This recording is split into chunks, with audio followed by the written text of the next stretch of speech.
How to create your own software as service business. The notion of software as a service is a very interesting one, and one that is very different from pretty much any business model that has gone before it.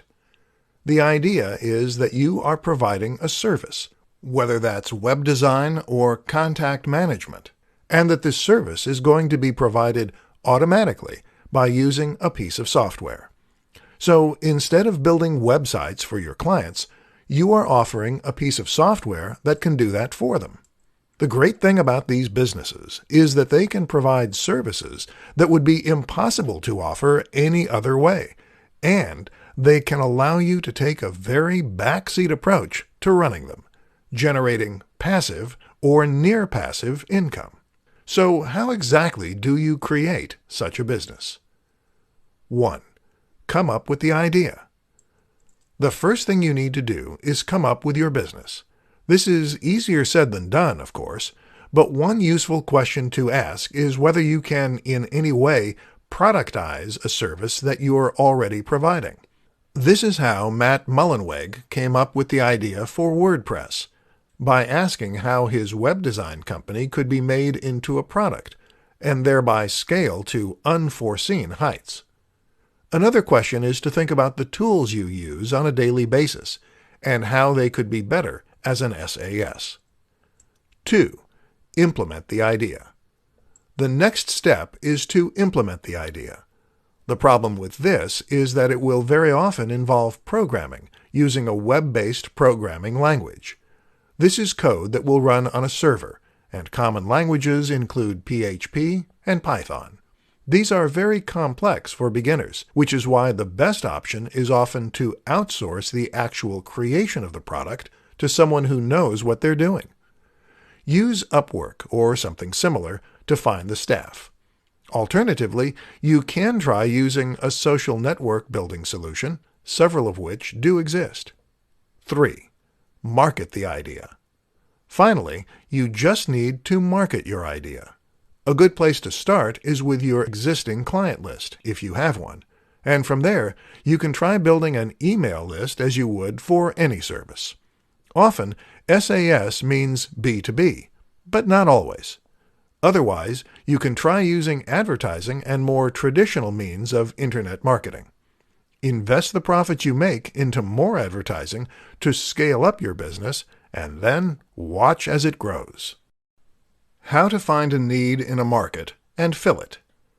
One of the best ways to come up with a successful business model, whether it's for a product or a service, is to find a simple need in a market and then fill it. In other words, what do people want that they don't have, and how can you satiate that need for them? If you can do this, then you'll be able to clearly communicate the value you offer and theoretically see a lot of sales as a result. In this presentation, we'll look at some ways you can identify those needs and fulfill them. 1. Look at existing products.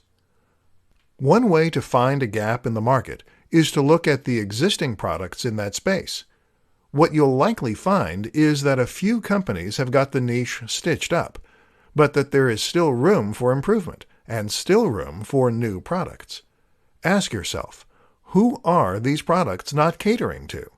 What don't these products do that could be useful? 2. Look for pain points. They say that a good writer should always write what they know. Likewise, a good business strategy is to always stick with industries and niches that you understand. In other words, when you choose what you want to make or offer, it is best to choose something that you understand, rather than something that you've never used or experienced yourself. This way, you can think back to your own personal experience of that thing and ask yourself what could have been done better. Or if there is a product or service you use every day and it fails, ask yourself how that product could have been made any better. Is that something you can fix? 3. Survey the market.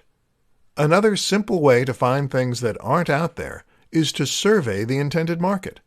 In other words, ask the people you're selling to what they would like to see more of and where they feel their needs aren't being met. 4. Consider smaller cross-sections.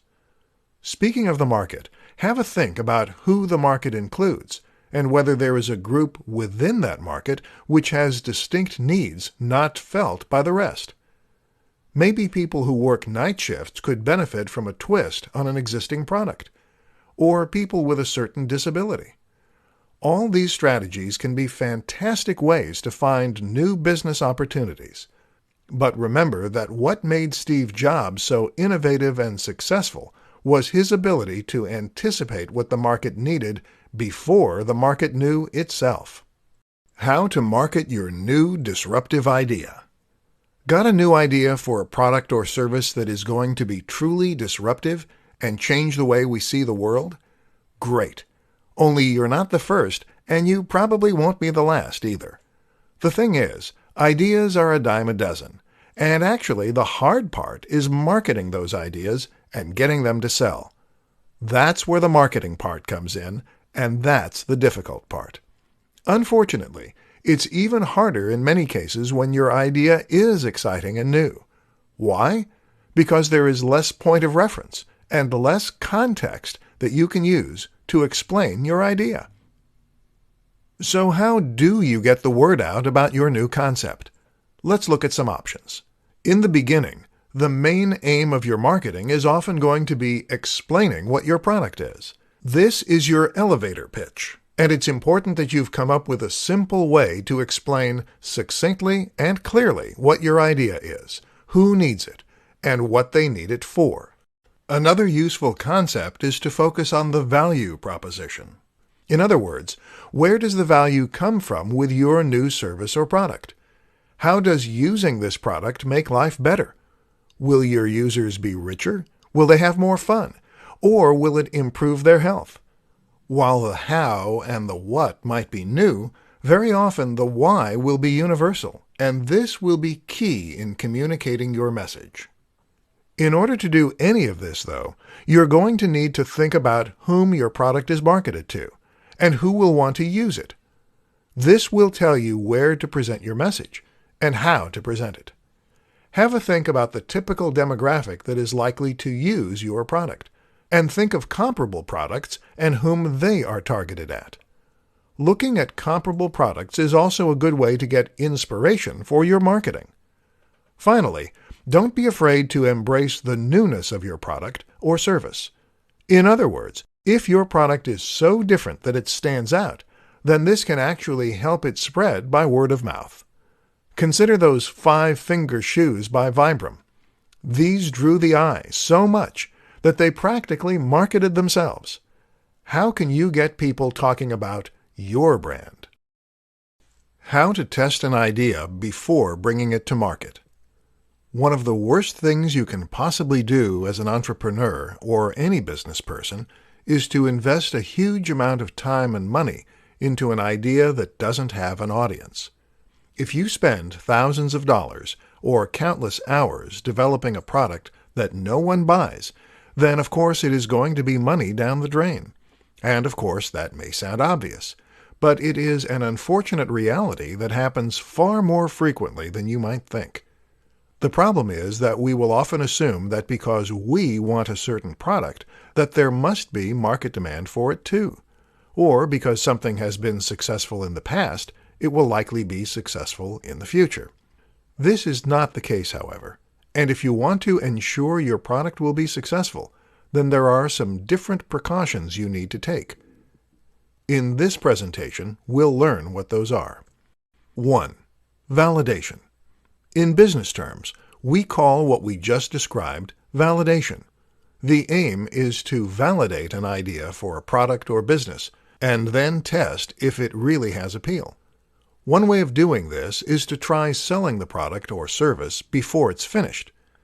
You can do this by offering a beta test of sorts, by taking pre-orders, or even by having a sales page that informs the buyer you're out of stock only once they try to make a purchase. This is important because very often people will say they're interested in an idea, but they're not necessarily willing to pay for it. To test if your idea truly has legs, you really need your audience to put their money where their mouth is. Then you can calculate how much money you would have made and whether or not that would have been enough to make the work worthwhile. 2. Fail fast. A similar approach is to invest as little time and money into an idea as possible, but still release the product or service. This way, you can then start selling it as quickly as possible and testing to see if there's an audience there. If the product sells as is, called an MVP or minimally viable product, then you can invest more time in developing it and marketing it. If not, you move quickly on to the next project, hence fail fast.